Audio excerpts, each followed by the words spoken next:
All right, congressional reporter for the Washington Post, Mariana Sotomayor, is joining our panel now. The rest of my panel is back with me. Alex Thompson, you cover the Democratic field extensive and Democratic politics extensively. What is your read on James Tallarico and why what he brings to the table might, again, I mean, we have this conversation over and over. I feel like every single cycle we have this conversation and it never quite pans out. Why might this time be different from the Democratic perspective? Well, on Texas, the reason it might be different is if Ken Paxton is the nominee. He's a toxic nominee in a bad year. Beto O'Rourke in 2018 came within just 2 or 3 points of beating Ted Cruz, came up a little bit short, in part because Republicans believe he nationalized the race. There is the opportunity to turn Texas blue in the right scenario against the right opponent. That's why some Democrats are very excited about Tallarico getting the nomination.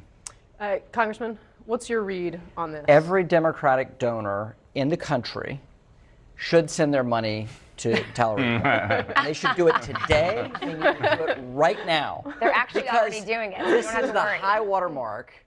This is high water mark for Texas Democrats. Do it now. Please, I'm begging you. Okay? It's the most partisan thing I could possibly say. But this is Charlie Brown the football all over again. Texas is an R plus 12, 13, 14 state. This has become a reliably Republican district. The Cruz situation with Beto O'Rourke was a very unique situation. Just like raising money against Mitch McConnell for the Democrats was a great, worthy, and losing task. Raising money against Ted Cruz, likewise. So I think I put that in the same category. And what we'll find out is that Tallarico's sales point here, that he's very moderate and all this stuff, will ring very hollow to Texas voters after a few $1 million are spent. So a couple of things. First of all, fortunately for you, your wishes come true. People across the country and in Texas are giving their money to James Tallarico. That is happening in droves. We're seeing that. Yeah. Look, I've worked in Texas on a number of campaigns, Kasie, and my heart has been broken millions of times because that state has, you know, we've thought we've gotten close as Democrats, and we haven't. We haven't elected a Democratic candidate statewide governor since I think Ann Richards, so that goes back to the 90s. Yeah. And of course, Senator Benson as well. But look, this is a different situation, right? We have Trump, whose numbers are extremely low. We have a number of people in Texas who are independent and who are also what we consider swing voters, especially in this moment. Suburban voters in particular, people are frustrated about the war. They're frustrated about affordability. And then you look at Tallarico. I mean, he's got the it factor. He stands almost at the bully pulpit.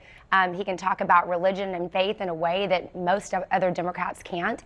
I went to college in Texas. I have a lot of friends who have been longtime Trump supporters who actually voted in the Democratic Party primary because they wanted to vote for Tallarico. So I look at those little anecdotes here and there, and I do have some hope and faith that this could actually be. I'm always careful to declare it. I love anecdata, okay? Yeah, you can't take it to the bank. Thank you. Okay, thank you for the clarification. It's interesting, nonetheless. Mariana, how alarmed are Republican leaders on Capitol Hill about this situation, and how convinced are they that Trump is actually going to put his finger on the scale for John Cornyn? Well, they have been worried for some time, and I think they really did think that Jasmine Crockett would probably win. And if that were the scenario, they would be like, okay, great, Texas is done. I don't care if it's Paxton, I don't care if it's Cornyn, Republicans will win.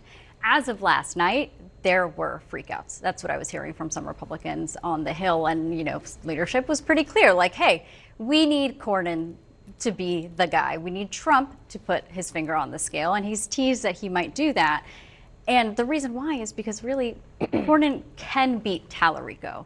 I think that there's a lot of Democrats, if you ask them, they're very excited, as you said, and I mean, as a political observer, also very excited to just see a horse race in Texas again. The assumption is that Cornyn would beat Tallarico, yes, right? Like, we'd all stop talking about it if that happened. Exactly. But let's show why, okay, for anyone who's just tuning into this in the wake of the results, Cornyn's own attack ads against Ken Paxton will show you why it's such a potential problem for Republicans to have Paxton win this nomination. Watch. Crooked Ken Paxton cheated on his wife. She's divorcing him on biblical grounds. So now Paxton's wrecking another home, sleeping around with a married mother of 7. Think of the Paxton dirty deeds we don't know about yet. The wife cheater and fraud, or the Texas workhorse. Now, of course, we should note that CNN has not independently verified those claims, but Congressman... Ick to the person who has to verify it. But having said that, you saw the attack ad. The bag against Paxton is so extensive that it's very difficult to have just one theme against him. He is such a grab bag of criminality. It is absurd, even for our crazy politics. Yet he still got 40% in a Republican primary. Wesley Hunt was a big disappointment of the night by many political observers on Capitol Hill. Many friends saw it as a disappointment. And yet Cornyn, who we've just talked about, would put this race away, outperformed expectations. That was not where we thought that this race would be as early as a month ago, and he came in first in the primary.